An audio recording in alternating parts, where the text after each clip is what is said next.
কেমন আছো? হ্যাঁ আলহামদুলিল্লাহ। কে চিনতে পারিনি? আমি তনু। ভুলে গেলে এত তাড়াতাড়ি? আরে আপনি হঠাৎ করে SMS দিয়েছেন, কোনো প্রয়োজন হয়েছে নাকি?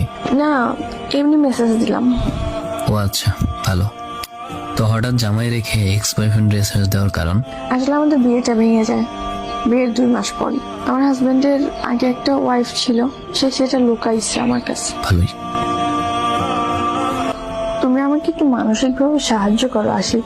আমার বেঁচে থাকাটা কষ্টের হয়ে যাচ্ছে। আমি তোমার কাছেই সুখ শান্তি পাই, যেটা এখন বুঝতেছি। তো আমি এখন কি করব আপনাকে? আমার সাথে কি আগের মতো কথা বলা যায় না? আপনার মতো লোভী মেয়ের সাথে আবার কথা বলার ইচ্ছা? ধ্যাত, এটা তো আপনার শুধুমাত্র কল্পনা বই, কিছুই না। এমন বলো না, আমার খুব কষ্ট হয়। কষ্ট হইলেই কি, না হইলেই বা আমার কি? আজ থেকে 8 মাস আগেও আপনি বলেছেন আপনি আমার ছাড়া অন্য কাউকে বিয়ে করবেন না। আপনার বিয়ের জন্য ভালো পাত্র